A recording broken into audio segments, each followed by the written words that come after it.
Welcome to Soft Hour Library. Tonight's story begins now. Close your eyes and rest. Chapter 4. The Counterpane. Upon waking next morning about daylight, I found Queequeg's arm thrown over me in the most loving and affectionate manner. You had almost thought I had been his wife. The counterpane was of patchwork, full of odd little party-colored squares and triangles, and this arm of his tattooed all over with an interminable Cretan labyrinth of a figure, no two parts of which were of one precise shade, owing, I suppose, to his keeping his arm at sea unmethodically in sun and shade, his shirt sleeves irregularly rolled up at various times. This same arm of his, I say, looked for all the world like a strip of that same patchwork quilt. Indeed, partly lying on it, as the arm did when I first awoke, I could hardly tell it from the quilt, they so blended their hues together, and it was only by the sense of weight and pressure that I could tell that Queequeg was hugging me. My sensations were strange. Let me try to explain them. When I was a child, I well remember a somewhat similar circumstance that befell me. Whether it was a reality or a dream, I never could entirely settle. The circumstance was this. I had been cutting up some caper or other. I think it was trying to crawl up the chimney, as I had seen a little sweep do a few days previous, and my stepmother, who somehow or other was all the time whipping me or sending me to bed supperless, my mother dragged me by the legs out of the chimney and packed me off to bed, though it was only 2 o'clock in the afternoon of the 21st June, the longest day in the year in our hemisphere. I felt dreadfully, but there was no help for it. So upstairs I went to my little room in the 3rd floor, undressed myself as slowly as possible so as to kill time, and with a bitter sigh got between the sheets. I lay there dismally calculating that 16 entire hours must elapse before I could hope for a resurrection. 16 hours in bed, the small of my back ached to think of it. And it was so light too, the sun shining in at the window, and a great rattling of coaches in the streets, and the sound of gay voices all over the house. I felt worse and worse.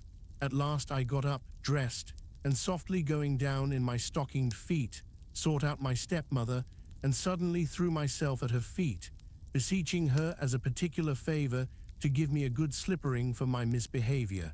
Anything indeed, but condemning me to lie abed such an unendurable length of time. But she was the best and most conscientious of stepmothers, and back I had to go to my room. For several hours I lay there broad awake, feeling a great deal worse than I have ever done since, even from the greatest subsequent misfortunes. At last I must have fallen into a troubled nightmare of a doze, and slowly waking from it, half steeped in dreams, I opened my eyes, and the before sunlit room was now wrapped in outer darkness. Instantly I felt a shock running through all my frame. Nothing was to be seen, and nothing was to be heard, but a supernatural hand seemed placed in mine. My arm hung over the counterpane, and the nameless, unimaginable, silent form or phantom to which the hand belonged seemed closely seated by my bedside. For what seemed ages piled on ages, I lay there, frozen with the most awful fears, not daring to drag away my hand, yet ever thinking that if I could but stir it 1 single inch, the horrid spell would be broken. I knew not how this consciousness at last glided away from me, but waking in the morning, I shudderingly remembered it all, and for days and weeks and months afterwards, I lost myself in confounding attempts to explain the mystery. Nay, to this very hour, I often puzzle myself with it. Now take away the awful fear, and my sensations at feeling the supernatural hand in mine were very similar in their strangeness to those which I experienced on waking up and seeing Queequeg's pagan arm thrown round me. But at length all the past night's events soberly recurred, one by one, in fixed reality, and then I lay only alive to the comical predicament. For though I tried to move his arm, unlock his bridegroom clasp, yet sleeping as he was, he still hugged me tightly, as though naught but death should part us twain. I now strove to rouse him, Queequeg, but his only answer was a snore. I then rolled over, my neck feeling as if it were in a horse collar, and suddenly felt a slight scratch. Throwing aside the counterpane, there lay the tomahawk sleeping by the savage's side, as if it were a hatchet-faced baby. A pretty pickle, truly, thought I, a bed here in a strange house in the broad day, with a cannibal and a tomahawk. Queequeg, in the name of goodness, Queequeg, wake. At length, by dint of much wriggling, and loud and incessant expostulations upon the unbecomingness of his hugging a fellow male in that matrimonial sort of style, I succeeded in extracting a grunt. And presently he drew back his arm, shook himself all over like a Newfoundland dog just from the water, and sat up in bed, stiff as a pikestaff, looking at me, and rubbing his eyes as if he did not altogether remember how I came to be there, though a dim consciousness of knowing something about me seemed slowly dawning over him. Meanwhile, I lay quietly eyeing him, having no serious misgivings now, and bent upon narrowly observing so curious a creature. When at last his mind seemed made up touching the character of his bedfellow, and he became, as it were, reconciled to the fact, he jumped out upon the floor, and by certain signs and sounds gave me to understand that if it pleased me, he would dress first and then leave me to dress afterwards, leaving the whole apartment to myself. Thinks I, Queequeg, under the circumstances, this is a very civilized overture, but the truth is, these savages have an innate sense of delicacy, say what you will. It is marvelous how essentially polite they are. I pay this particular compliment to Queequeg because he treated me with so much civility and consideration while I was guilty of great rudeness, staring at him from the bed and watching all his toilette motions, for the time my curiosity getting the better of my breeding. Nevertheless, a man like Queequeg you don't see every day. He and his ways were well worth unusual regarding. He commenced dressing at top by donning his beaver hat, a very tall one, by the by, and then, still minus his trousers, he hunted up his boots. What under the heavens he did it for, I cannot tell, but his next movement was to crush himself, boots in hand, and hat on, under the bed, when, from sundry violent gaspings and strainings, I inferred he was hard at work booting himself, though by no law of propriety that I ever heard of is any man required to be private when putting on his boots. But Queequeg, do you see, was a creature in the transition stage, neither caterpillar nor butterfly. He was just enough civilized to show off his outlandishness in the strangest possible manners. His education was not yet completed. He was an undergraduate. If he had not been a small degree civilized, he very probably would not have troubled himself with boots at all. But then, if he had not been still a savage, he never would have dreamt of getting under the bed to put them on. At last he emerged with his hat very much dented and crushed down over his eyes, and began creaking and limping about the room, as if, not being much accustomed to boots, his pair of damp, wrinkled cowhide ones, probably not made to order either, rather pinched and tormented him at the first, go off of a bitter cold morning. Seeing now that there were no curtains to the window, and that the street being very narrow, the house opposite commanded a plain view into the room, and observing more and more the indecorous figure that Queequeg made, staving about with little else but his hat and boots on, I begged him as well as I could to accelerate his toilet somewhat, and particularly to get into his pantaloons as soon as possible. He complied, and then proceeded to wash himself. At that time in the morning, any Christian would have washed his face, but Queequeg, to my amazement, contented himself with restricting his ablutions to his chest, arms, and hands. He then donned his waistcoat, and taking up a piece of hard soap on the washstand center table, dipped it into water and commenced lathering his face.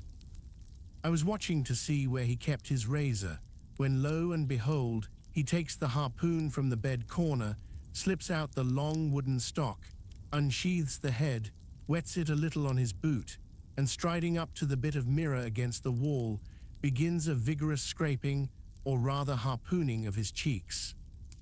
Thinks I, Queequeg, this is using Rogers's best cutlery with a vengeance. Afterwards, I wondered the less at this operation when I came to know of what fine steel the head of a harpoon is made, and how exceedingly sharp the long straight edges are always kept.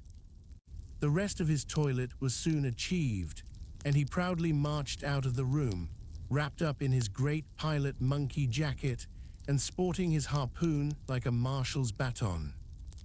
Chapter 5. Breakfast. I quickly followed suit, and descending into the bar room, accosted the grinning landlord very pleasantly. I cherished no malice towards him, though he had been skylarking with me not a little in the matter of my bedfellow. However, a good laugh is a mighty good thing, and rather too scarce a good thing, the more's the pity. So if any one man, in his own proper person, afford stuff for a good joke to anybody, let him not be backward, but let him cheerfully allow himself to spend and be spent in that way. And the man that has anything bountifully laughable about him, be sure there is more in that man than you perhaps think for. The bar-room was now full of the boarders who had been dropping in the night previous, and whom I had not as yet had a good look at. They were nearly all whalemen, chief mates and second mates and third mates, and sea carpenters and sea coopers and sea blacksmiths and harpooneers and ship keepers, a brown and brawny company with bosky beards, an unshorn, shaggy set, all wearing monkey jackets for morning gowns. You could pretty plainly tell how long each one had been ashore. This young fellow's healthy cheek is like a sun-toasted pear in hue, and would seem to smell almost as musky. He cannot have been 3 days landed from his Indian voyage. That man next him looks a few shades lighter. You might say a touch of satin wood is in him. In the complexion of a third still lingers a tropic tone, but slightly bleached withal. He doubtless has tarried whole weeks ashore.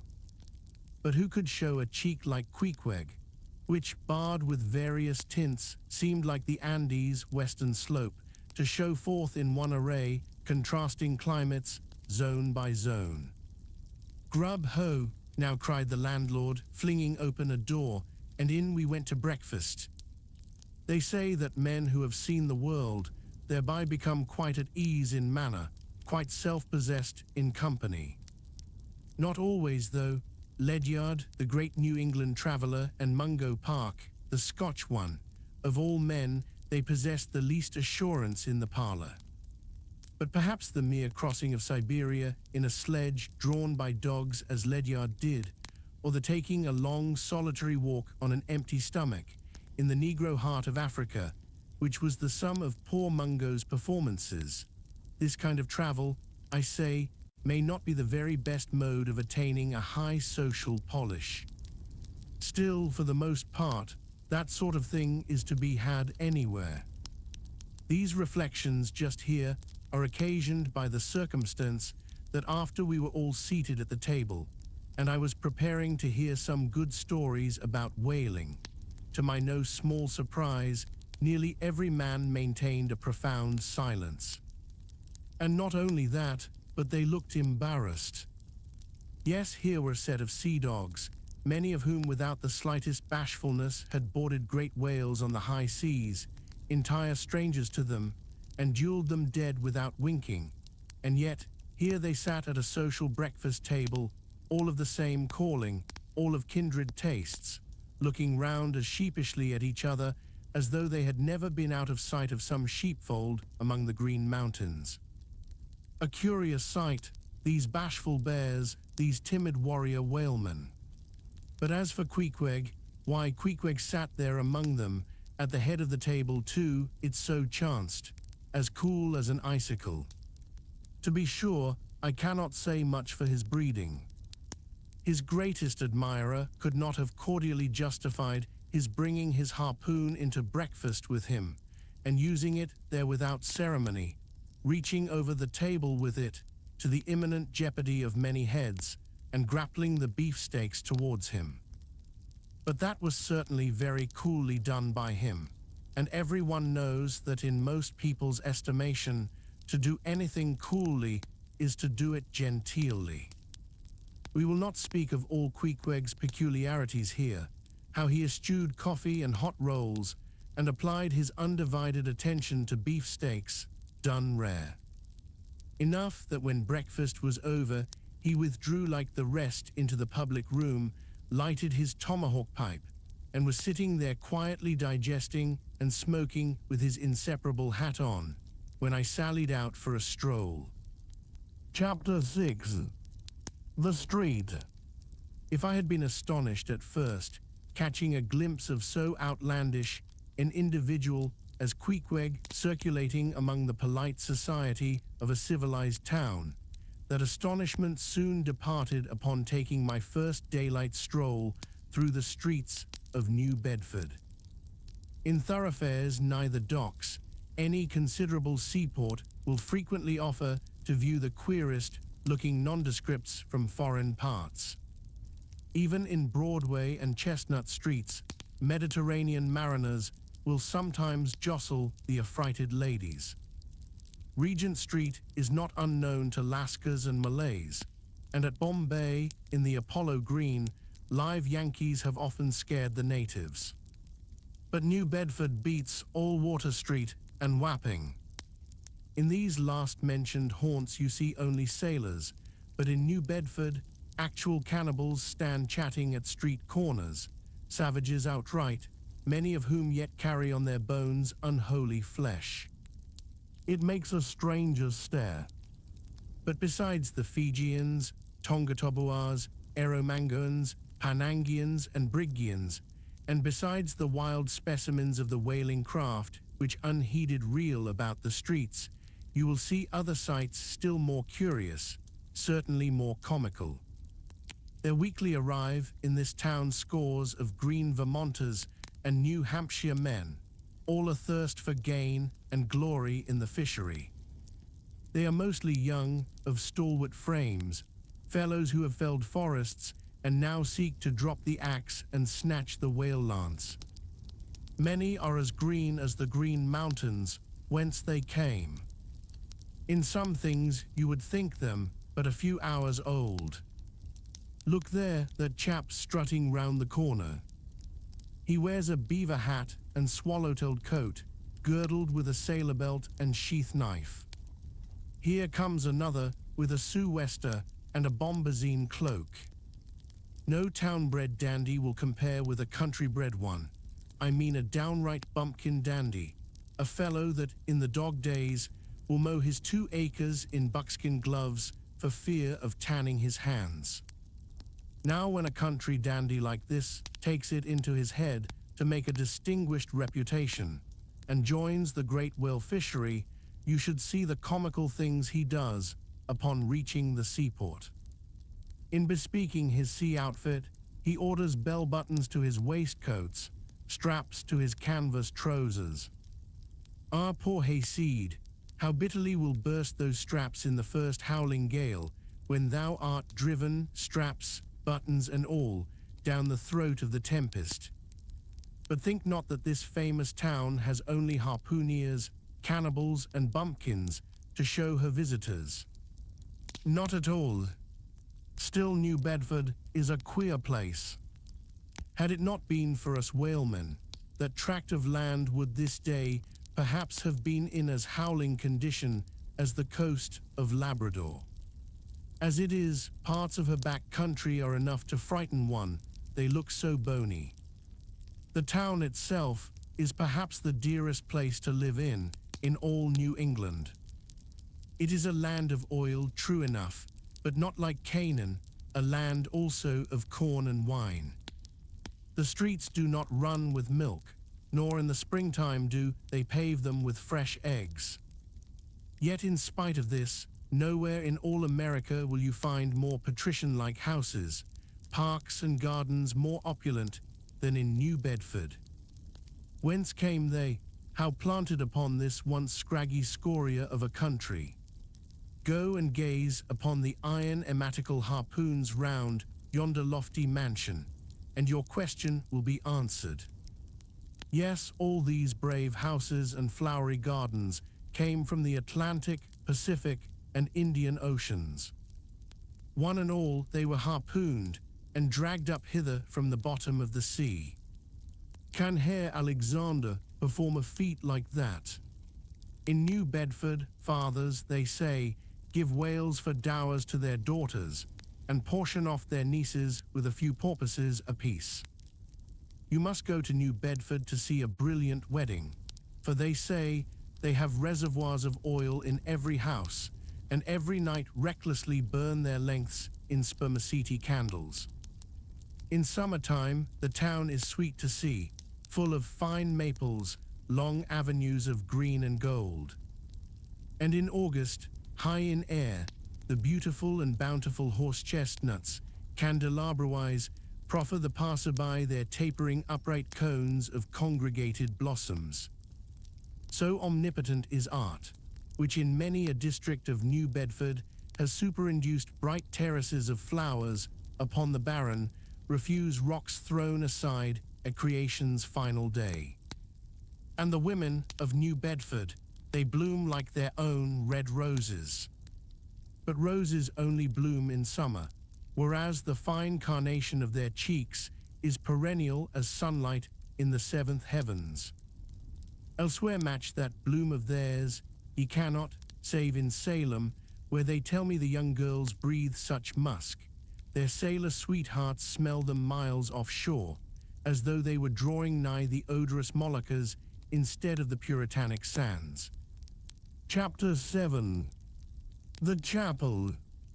In this same New Bedford there stands a whaleman's chapel, and few are the moody fishermen, shortly bound for the Indian Ocean or Pacific, who fail to make a Sunday visit to the spot. I am sure that I did not. Returning from my first morning stroll, I again sallied out upon this special errand. The sky had changed from clear, sunny cold to driving sleet and mist. Wrapping myself in my shaggy jacket of the cloth called bearskin, I fought my way against the stubborn storm. Entering, I found a small scattered congregation of sailors, and sailors' wives and widows. A muffled silence reigned, only broken at times by the shrieks of the storm. Each silent worshipper seemed purposely sitting apart from the other, as if each silent grief were insular and incommunicable. The chaplain had not yet arrived, and there these silent islands of men and women sat steadfastly eyeing several marble tablets, with black borders, masoned into the wall on either side the pulpit. 3 of them ran something like the following, but I do not pretend to quote. Sacred to the memory of John Talbot, who at the age of 18 was lost overboard near the Isle of Desolation off Patagonia, November 1, 1836. This tablet is erected to his memory by his sister. Sacred to the memory of Robert Long, Willis Ellery, Nathan Coleman, W.L.T. Akani, Sate Macy, and Samuel Gieliagi, forming one of the boat's crews of the ship Eliza who were towed out of sight by a whale on the offshore ground in the Pacific, December 31, 1839. This marble is here placed by their surviving shipmates. Sacred to the memory of the late Captain Ezekiel Hardy, who in the bows of his boat was killed by a sperm whale on the coast of Japan, August 3d, 1833. This tablet is erected to his memory by his widow. Shaking off the sleet from my ice-glazed hat and jacket, I seated myself near the door, and turning sideways, was surprised to see Queequeg near me. Affected by the solemnity of the scene, there was a wondering gaze of incredulous curiosity in his countenance. This savage was the only person present who seemed to notice my entrance, because he was the only one who could not read, and therefore was not reading those frigid inscriptions on the wall. Whether any of the relatives of the seamen whose names appeared there were now among the congregation, I knew not.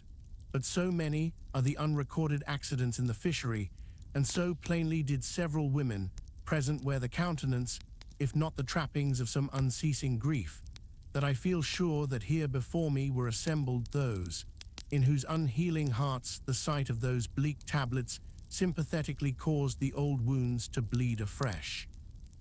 O ye whose dead lie buried beneath the green grass, who standing among flowers can say, Here, here lies my beloved, ye know not the desolation that broods in bosoms like these. What bitter blanks in those black-bordered marbles which cover no ashes, what despair in those immovable inscriptions, what deadly voids and unbidden infidelities in the lines that seem to gnaw upon all faith and refuse resurrections to the beings who have placelessly perished without a grave. As well might those tablets stand in the cave of Elephanta as here.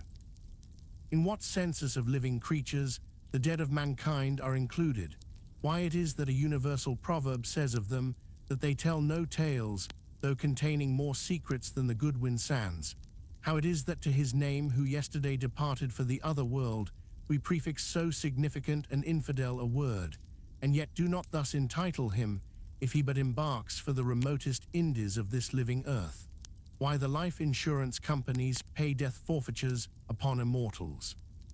In what eternal, unstirring paralysis and deadly, hopeless trance yet lies antique Adam who died 60 round centuries ago, how it is that we still refuse to be comforted for those who we nevertheless maintain are dwelling in unspeakable bliss, why all the living so strive to hush all the dead, wherefore but the rumor of a knocking in a tomb will terrify a whole city. All these things are not without their meanings. But faith, like a jackal, feeds among the tombs, and even from these dead doubts she gathers her most vital hope. It needs scarcely to be told with what feelings, on the eve of a Nantucket voyage, I regarded those marble tablets, and by the murky light of that darkened, doleful day read the fate of the whalemen who had gone before me. Yes, Ishmael, the same fate may be thine. But somehow I grew merry again. Delightful inducements to embark, fine chance for promotion, it seems. A stove boat will make me an immortal by brevet. Yes, there is death in this business of whaling, a speechlessly quick chaotic bundling of a man into eternity. But what then? Methinks we have hugely mistaken this matter of life and death. Methinks that what they call my shadow here on earth is my true substance. Methinks that in looking at things spiritual, we are too much like oysters observing the sun through the water, and thinking that thick water the thinnest of air. Methinks my body is but the lays of my better being. In fact, take my body who will, take it I say, it is not me. And therefore 3 cheers for Nantucket, and come a stove boat and stove body when they will, for stave my soul, Jove himself cannot. Chapter 8. The Pulpit. I had not been seated very long ere a man of a certain venerable robustness entered. Immediately, as the storm-pelted door flew back upon admitting him, a quick regardful eyeing of him by all the congregation sufficiently attested that this fine old man was the chaplain. Yes, it was the famous Father Mapple, so called by the whalemen, among whom he was a very great favorite. He had been a sailor and a harpooner in his youth, but for many years past had dedicated his life to the ministry. At the time I now write of, Father Mapple was in the hardy winter of a healthy old age, that sort of old age which seems merging into a second flowering youth, for among all the fissures of his wrinkles there shone certain mild gleams of a newly developing bloom, the spring verdure peeping forth even beneath February's snow. No one having previously heard his history could, for the first time, behold Father Mapple without the utmost interest, because there were certain engrafted clerical peculiarities about him, imputable to that adventurous maritime life he had led. When he entered, I observed that he carried no umbrella, and certainly had not come in his carriage, for his tarpaulin hat ran down with melting sleet, and his great pilot cloth jacket seemed almost to drag him to the floor with the weight of the water it had absorbed. However, hat and coat and overshoes were one by one removed and hung up in a little space in an adjacent corner, when, arrayed in a decent suit, he quietly approached the pulpit. Like most old-fashioned pulpits, it was a very lofty one, and since irregular stairs to such a height would, by its long angle with the floor, seriously contract the already small area of the chapel, the architect, it seemed, had acted upon the hint of Father Mapple, and finished the pulpit without a stairs, substituting a perpendicular side ladder, like those used in mounting a ship from a boat at sea. The wife of a whaling captain had provided the chapel with a handsome pair of red worsted man-ropes for this ladder, which, being itself nicely headed and stained with a mahogany color, the whole contrivance, considering what manner of chapel it was, seemed by no means in bad taste. Halting for an instant at the foot of the ladder, and with both hands grasping the ornamental knobs of the man-ropes, Father Mapple cast a look upwards, and then, with a truly sailor-like but still reverential dexterity, hand over hand, mounted the steps as if ascending the maintop of his vessel. The perpendicular parts of this side ladder, as is usually the case with swinging ones, were of cloth-covered rope, only the rounds were of wood, so that at every step there was a joint. At my first glimpse of the pulpit, it had not escaped me that, however convenient for a ship, these joints, in the present instance, seemed unnecessary. For I was not prepared to see Father Mapple, after gaining the height, slowly turn round and, stooping over the pulpit, deliberately drag up the ladder step by step, till the whole was deposited within, leaving him impregnable in his little Quebec. I pondered some time, without fully comprehending the reason for this. Father Mapple enjoyed such a wide reputation for sincerity and sanctity that I could not suspect him of courting notoriety by any mere tricks of the stage. No, thought I, there must be some sober reason for this thing. Furthermore, it must symbolize something unseen. Can it be then that by that act of physical isolation he signifies his spiritual withdrawal for the time from all outward worldly ties and connections? Yes, for replenished with the meat and wine of the word, to the faithful man of God, this pulpit, I see, is a self-containing stronghold, a lofty Ehrenbreitstein with a perennial well of water within the walls. But the side ladder was not the only strange feature of the place, borrowed from the chaplain's former seafarings. Between the marble cenotaphs on either hand of the pulpit, the wall which formed its back was adorned with a large painting representing a gallant ship beating against a terrible storm off a lee coast of black rocks and snowy breakers. But high above the flying scud and dark-rolling clouds, there floated a little isle of sunlight, from which beamed forth an angel's face, and this bright face shed a distinct spot of radiance upon the ship's tossed deck, something like that silver plate now inserted into the Victory's plank where Nelson fell. "Ah, noble ship," the angel seemed to say, beat on, thou noble ship, and bear a hardy helm, for lo, the sun is breaking through, the clouds are rolling off, serenest azure is at hand." nor was the pulpit itself without a trace of the same sea taste that had achieved the ladder and the picture. Its paneled front was in the likeness of a ship's bluff bows, and the Holy Bible rested on a projecting piece of scroll work, fashioned after a ship's fiddle-headed beak. What could be more full of meaning? For the pulpit is ever this earth's foremost part, all the rest comes in its rear. The pulpit leads the world.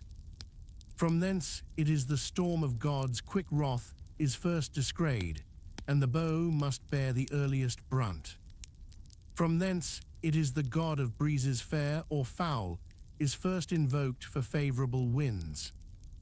Yes, the world's a ship on its passage out, and not a voyage complete, and the pulpit is its prow.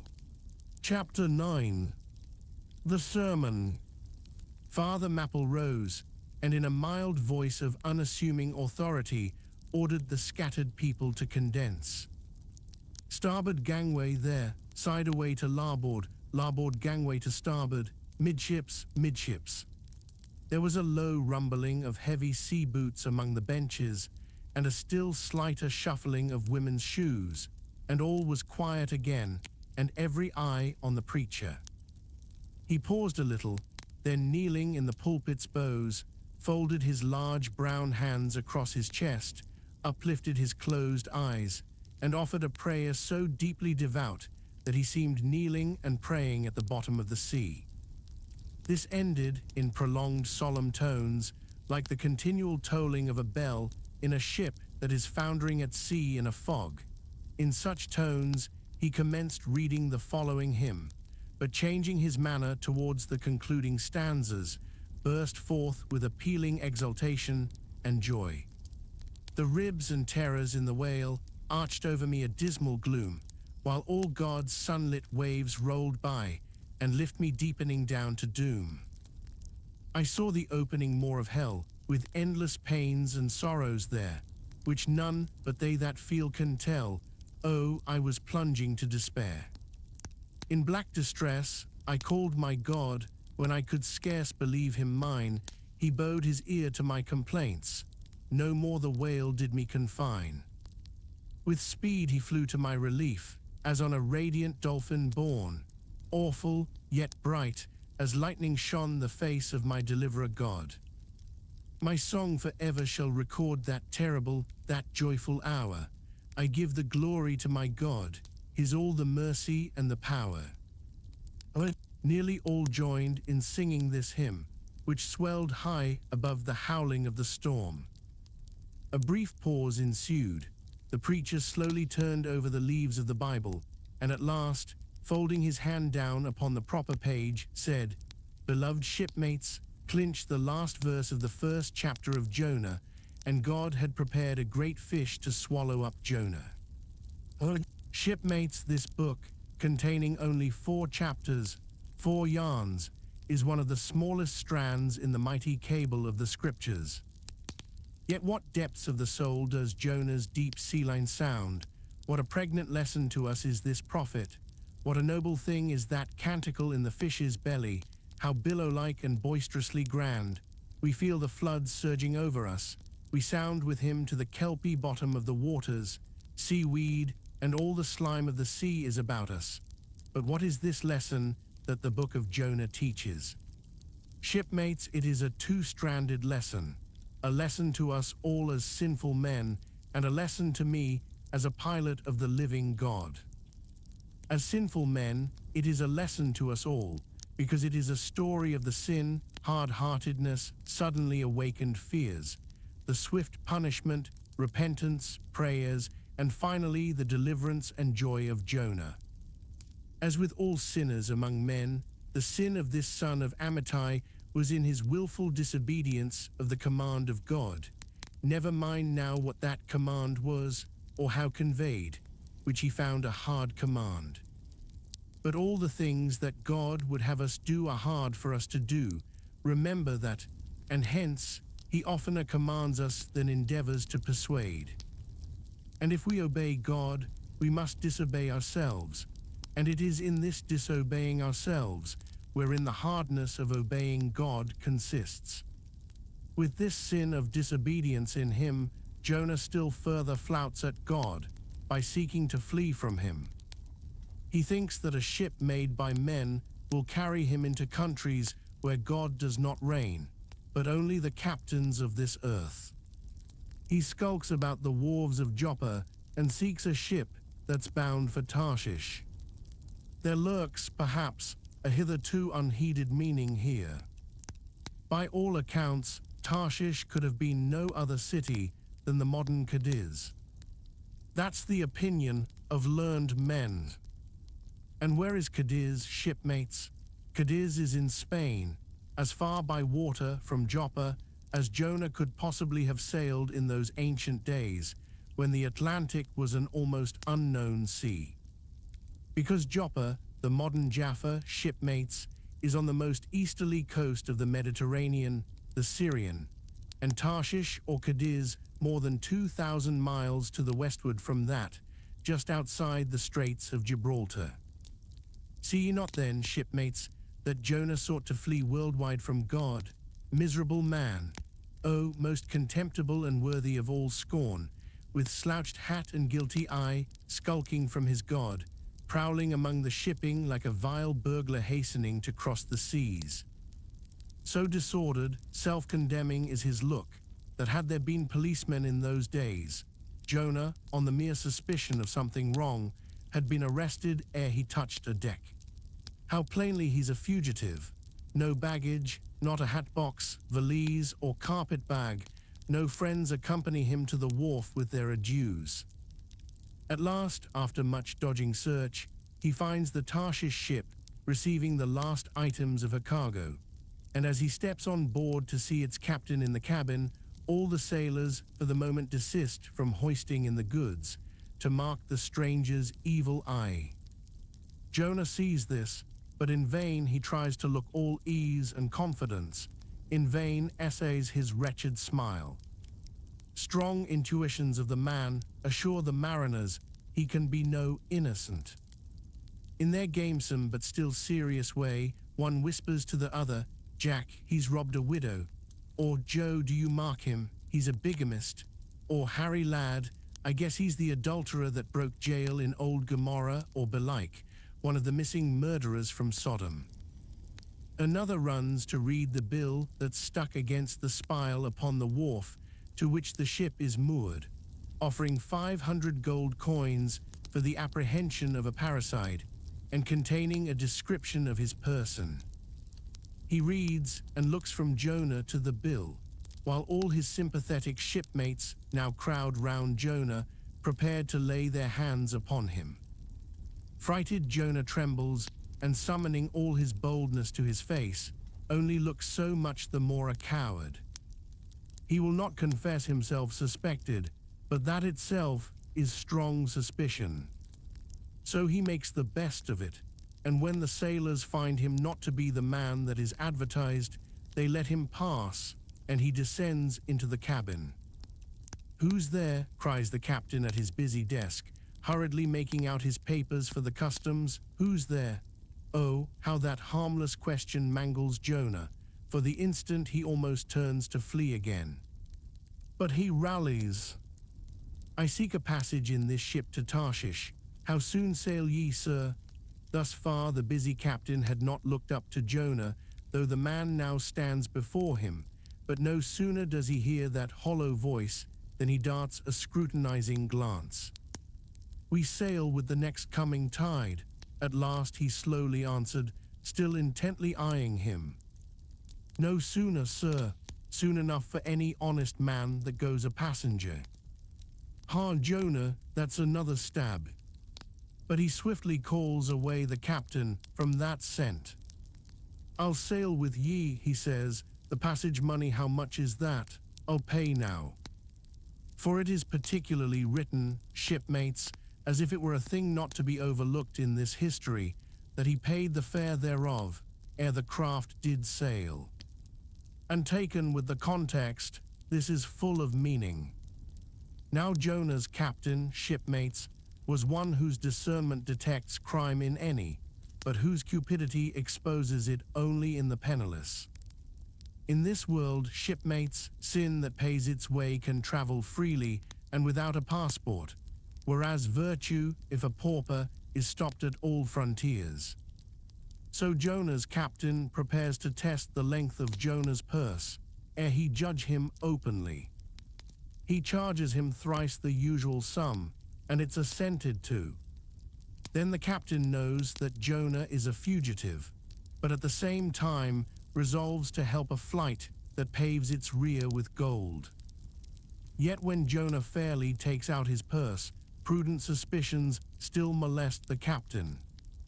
He rings every coin to find a counterfeit. Not a forger, anyway, he mutters, and Jonah is put down for his passage. "Point out my stateroom, sir," says Jonah now. "I'm travel-weary, I need sleep." "Thou lookest like it," says the captain. "There's thy room." Jonah enters and would lock the door, but the lock contains no key.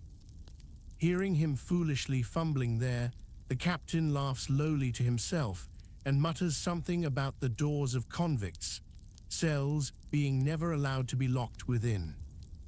All dressed and dusty as he is, Jonah throws himself into his berth and finds the little stateroom ceiling almost resting on his forehead. The air is close and Jonah gasps. Then in that contracted hole, sunk, too, beneath the ship's waterline, Jonah feels the heralding presentiment of that stifling hour, when the whale shall hold him in the smallest of his bowels, wards. Screwed at its axis against the side, a swinging lamp slightly oscillates in Jonah's room, and the ship, heeling over towards the wharf with the weight of the last bales received, the lamp, flame and all, though in slight motion, still maintains a permanent obliquity with reference to the room, though in truth, infallibly straight itself, it but made obvious the false, lying levels among which it hung. The lamp alarms and frightens Jonah, as lying in his berth, his tormented eyes roll round the place, and this thus far successful fugitive finds no refuge for his restless glance. But that contradiction in the lamp more and more appalls him. The floor, the ceiling, and the side are all awry. "Oh, so my conscience hangs in me," he groans, "straight upwards, so it burns, but the chambers of my soul are all in crookedness." Like one who after a night of drunken revelry hies to his bed, still reeling, but with conscience yet pricking him, as the plungings of the Roman race horse, but so much the more strike his steel tags into him, as one who in that miserable plight still turns and turns in giddy anguish, praying God for annihilation until the fit be past. And at last, amid the whirl of woe he feels, a deep stupor steals over him, as over the man who bleeds to death, for conscience is the wound, and there's naught to staunch it. So, after sore wrestlings in his berth, Jonah's prodigy of ponderous misery drags him drowning down to sleep. And now the time of tide has come, the ship casts off her cables, and from the deserted wharf the uncheered ship for Tarshish, all careening, glides to sea. That ship, my friends, was the first of recorded smugglers. The contraband was Jonah. But the sea rebels, he will not bear the wicked burden. A dreadful storm comes on, the ship is like to break. But now when the boatswain calls all hands to lighten her, when boxes, bales and jars are clattering overboard, when the wind is shrieking and the men are yelling, and every plank thunders with trampling feet right over Jonah's head, in all this raging tumult, Jonah sleeps his hideous sleep. He sees no black sky and raging sea, feels not the reeling timbers, and little hears he or heeds he the far rush of the mighty whale, which even now with open mouth is cleaving the seas after him. Aye, shipmates, Jonah was gone down into the sides of the ship, a berth in the cabin as I have taken it, and was fast asleep. But the frightened master comes to him and shrieks in his dead ear, "What meanest thou, O sleeper? Arise!" Startled from his lethargy by that direful cry, Jonah staggers to his feet and stumbling to the deck, grasps a shroud, to look out upon the sea.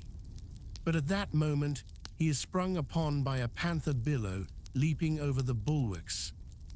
Wave after wave thus leaps into the ship, and finding no speedy vent, runs roaring fore and aft, till the mariners come nigh to drowning while yet afloat. And ever as the white moon shows her affrighted face from the steep gullies in the blackness overhead, aghast Jonah sees the rearing bowsprit pointing high upward, but soon beat downward again towards the tormented deep. Terrors upon terrors run shouting through his soul. In all his cringing attitudes, the god fugitive is now too plainly known.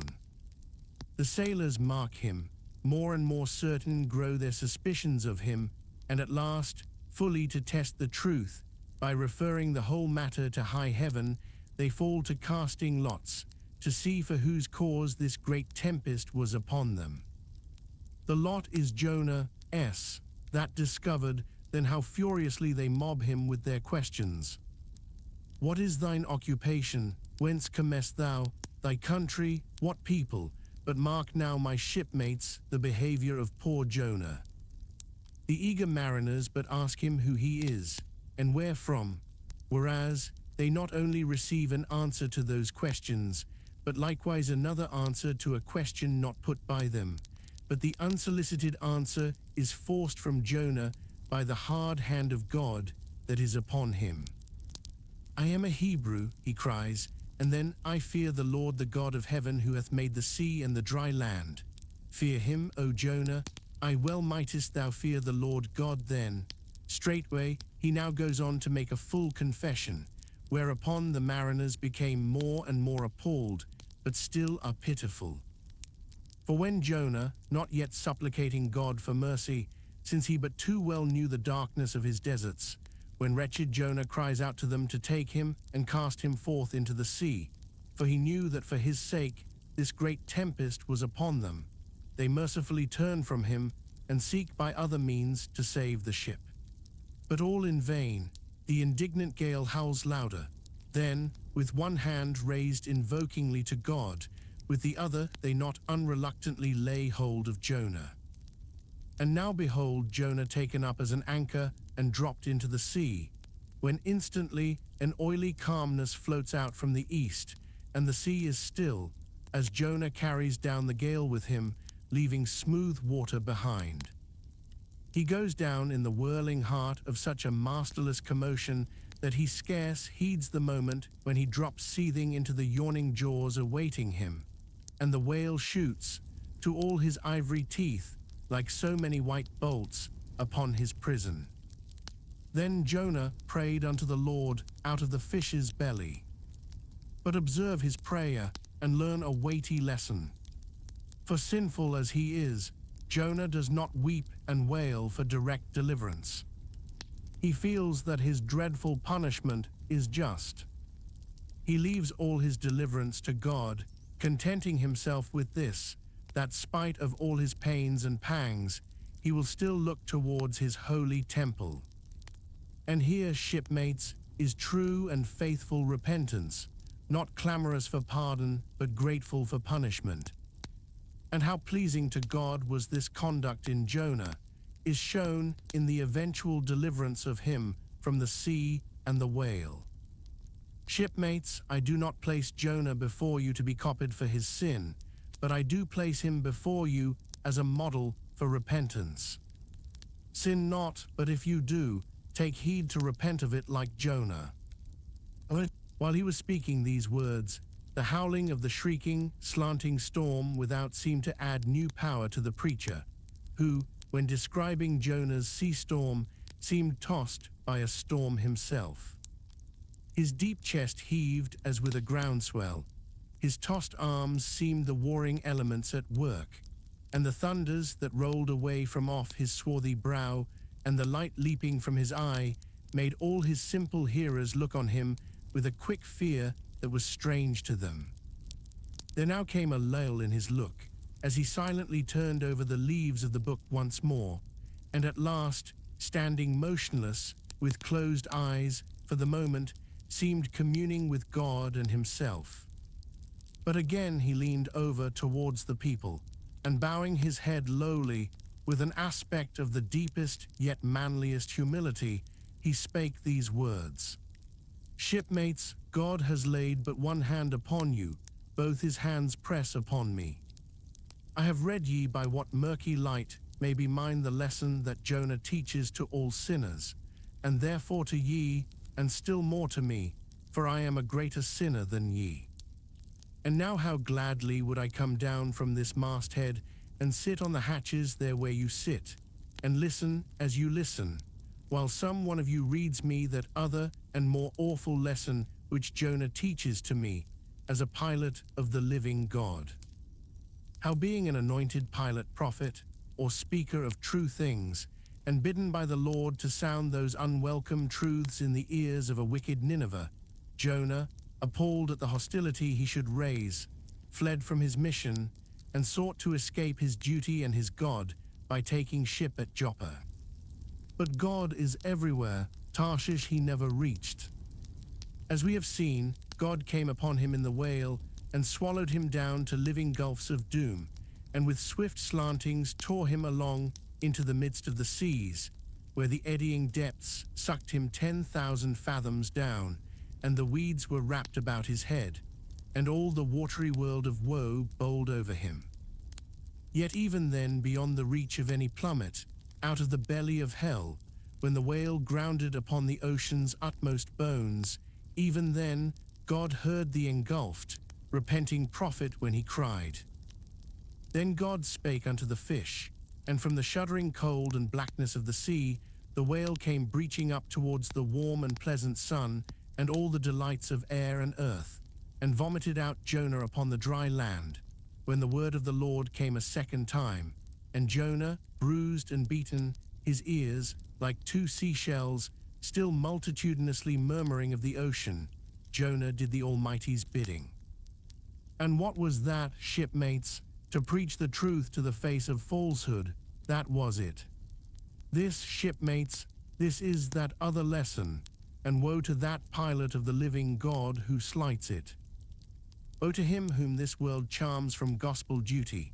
Woe to him who seeks to pour oil upon the waters when God has brewed them into a gale. Woe to him who seeks to please rather than to appall. Woe to him whose good name is more to him than goodness. Woe to him who in this world courts not dishonor. Woe to him who would not be true, even though to be false was salvation. Yea, woe to him who, as the great pilot Paul has it, while preaching to others is himself a castaway. He dropped and fell away from himself for a moment, then lifting his face to them again, showed a deep joy in his eyes, as he cried out with a heavenly enthusiasm, "But oh, shipmates, on the starboard hand of every woe there is a sure delight, and higher the top of that delight than the bottom of the woe is deep. Is not the main truck higher than the kelson is low? Delight is to him a far, far upward and inward delight, who against the proud gods and commodores of this earth ever stands forth his own inexorable self. Delight is to him whose strong arms yet support him, when the ship of this base, treacherous world has gone down beneath him. Delight is to him who gives no quarter in the truth, and kills, burns, and destroys all sin, though he pluck it out from under the robes of senators and judges. Delight, topgallant delight, is to him who acknowledges no law or lord, but the Lord his God, and is only a patriot to heaven. Delight is to him whom all the waves of the billows of the seas of the boisterous mob can never shake from this sure keel of the ages. And eternal delight and deliciousness will be his, who coming to lay him down, can say with his final breath, O Father, chiefly known to me by thy rod, mortal or immortal, here I die. I have striven to be thine more than to be this world's or mine own. Yet this is nothing, I leave eternity to thee, for what is man that he should live out the lifetime of his God? He said no more, but slowly waving a benediction, covered his face with his hands, and so remained kneeling till all the people had departed, and he was left alone in the place.